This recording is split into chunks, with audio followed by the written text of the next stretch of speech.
Hey Instagram, friends and followers, it's Maha here. And many of you know that I have been a birth educator, founder of Embody Birth for almost 3 decades. I'm actually off to Europe on Monday and I can't wait to go and teach. And I'm just coming on because I wanted to share a little bit about menopause with you all. I've been scrolling, as you do, on Facebook and Instagram, and there's a lot of information about menopause. And I wanted to share a little bit as a 62-year-old woman who is almost 9 years post-menopause. I have so many thoughts and so many things that I want to share with you all. But I just wrote a little piece just spontaneously that I thought I'd like to share. And I like to trust the transmissions that I get and, believe that whatever is coming through me in the moment is what I would like to share.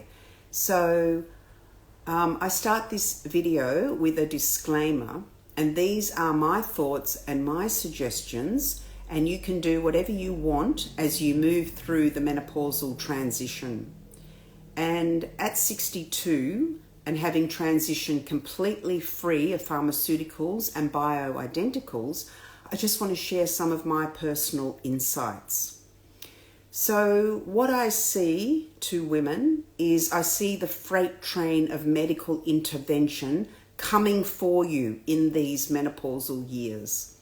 The number of Instagram menopause specialty doctors has exploded. And so too has comments of lots of very confused women because there is a lot of conflicting advice.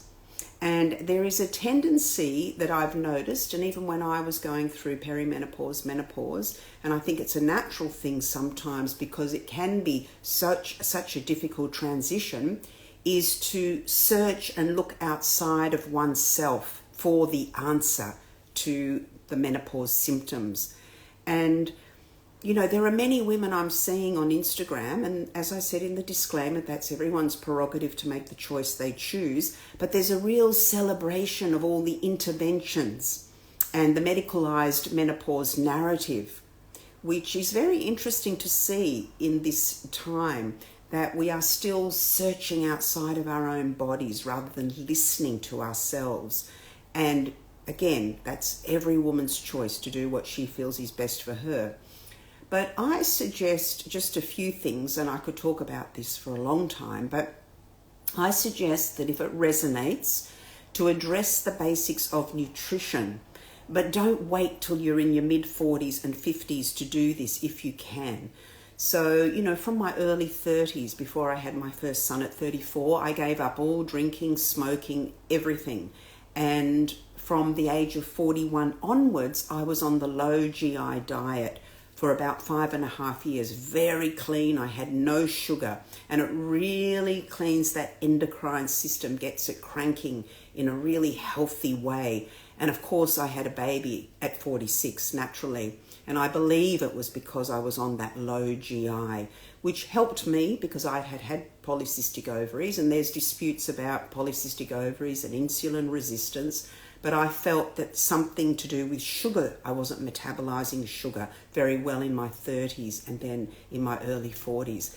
And then at 50, I went on paleo, and that was really great, no grains at all.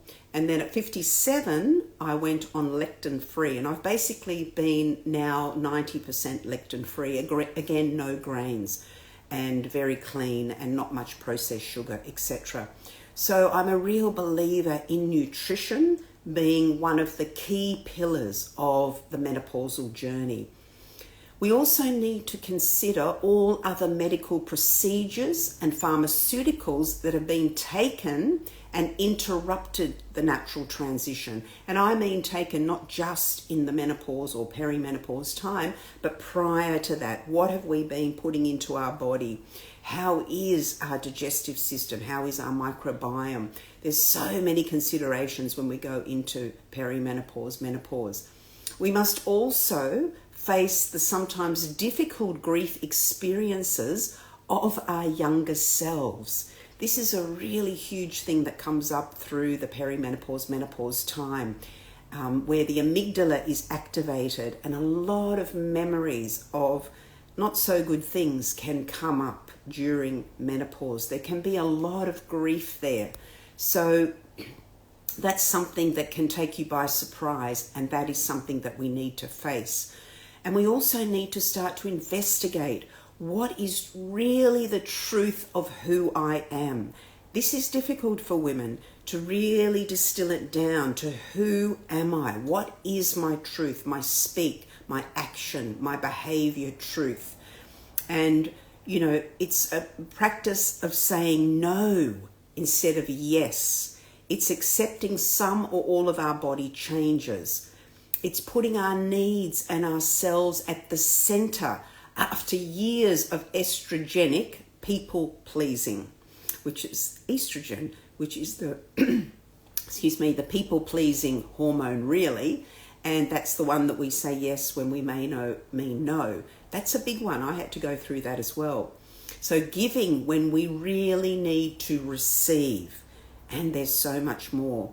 So we need to recognize that through the perimenopause to menopause transition, our brain is literally changing. So there is pruning and clearing going on in the brain as it recalibrates itself. Lets go of the things that we no longer need, that no longer serve us. It's an out with the old to make way for new liberating structures. But this is a process. It doesn't just happen overnight. And it asks of us, what else is possible? When I get through into that post-menopausal time, 2, 3, 5 years naturally, I ask myself, wow, what else could be possible? And so I haven't interfered into that possibility. That's a big thing. Most people that you hear, these menopausal doctors, don't talk about this. And it is a painful process for some women. Emotionally and physically, it's painful to walk through the fire of menopause, especially when you're in the thick of it. And that is why I understand we reach out for help. We're always looking for this next shiny thing that's going to help me. And then we take that and then we realize that doesn't help. Then we search for something else. Search in the quietness of who you are, because your body will speak to you. Just as I teach in birth education, creating that expansive space for listening. But menopause requires more things to do in this time and to be in this time than we may have been used to. So some women as well might not even notice that they've transitioned from perimenopause to menopause. So there's a spectrum. Some women have had their uterus out. Some women have had the uterus and ovaries out. Some women still have their ovaries. You know, some women are in survival. Some women have a roof over their head and a loving husband. Some women are single mothers trying to raise teenagers. There is such an array of experiences. So it's not a one-size-fits-all in menopause. And I think sometimes we think it's a one-size-fits-all. That's why we all grab at the same things. So these are just suggestions. As I said at the beginning, the disclaimer, you do what works for you. But I just want to give a different perspective. So the suggestion I would give is if you can allow your body to transition as you cross the bridge. And I call this the rickety bridge from the 50s to the 60s. You remember those Tarzan movies, and there was that rickety bridge over the jungle with the crocodiles below? Menopause can be a little bit like that shaky walk across this bridge. And then sometimes you just have to stop and rest. Sometimes you're too scared to look over the edge. Sometimes you can see the clearing on that bridge in front of you and take a few steps. Fall back a little bit. It really is a process of transitioning. And that's why it's a rite of passage as well. So, can you face the depths of yourself as your brain releases all the things that no longer serve? Can you tune in and be really honest about what affects your stress levels, your sleep, your body aches, and your relationship with people and environments? That has a huge impact on menopause. If you're living out of integrity, as I said before, if you're saying yes when you mean no, All of these things come up to challenge us. And it's big. It's really big. And I know that the biggest problem of all, actually, as we transition through menopause, is that we live in a world that has been complicit in keeping women in the shadows of their own darkness as they move through the 50s into the 60s, especially in the West. What do we do with women at this age? We throw them away. They're no longer fertile and vibrant according to the world out there. So once you hit 50, once you hit 60, it's like the world disregards you.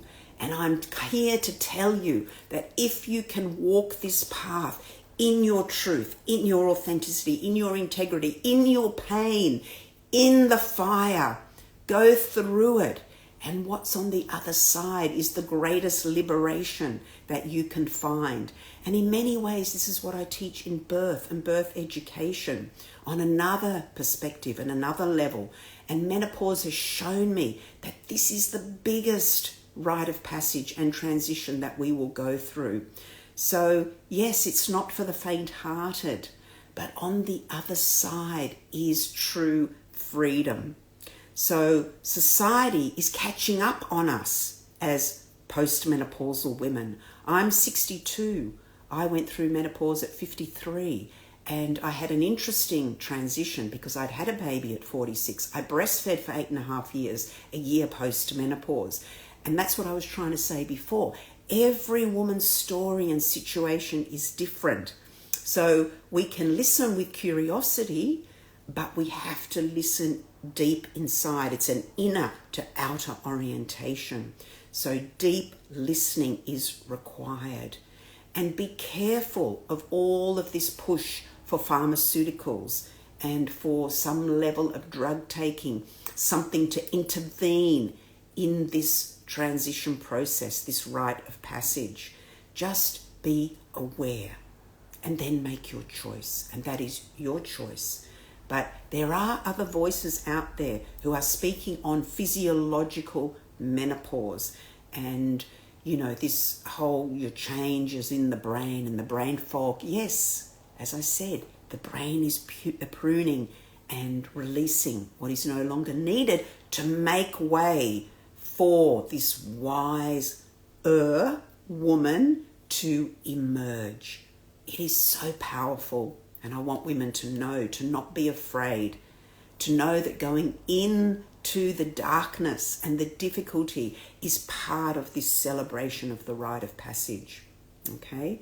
So I've been there. I know there's hard parts on this road, but trust in yourself and listen to yourself and honor yourself, just as we do with birthing, and you will see the light. So sending love to everybody. Anyone in Europe, I will be there in 2 weeks, 2 to 3 weeks in Switzerland and Italy teaching my Embody Birth workshop. So reach out. I'd love to meet you. So sending love, and as we say in Embody Birth, Namaste.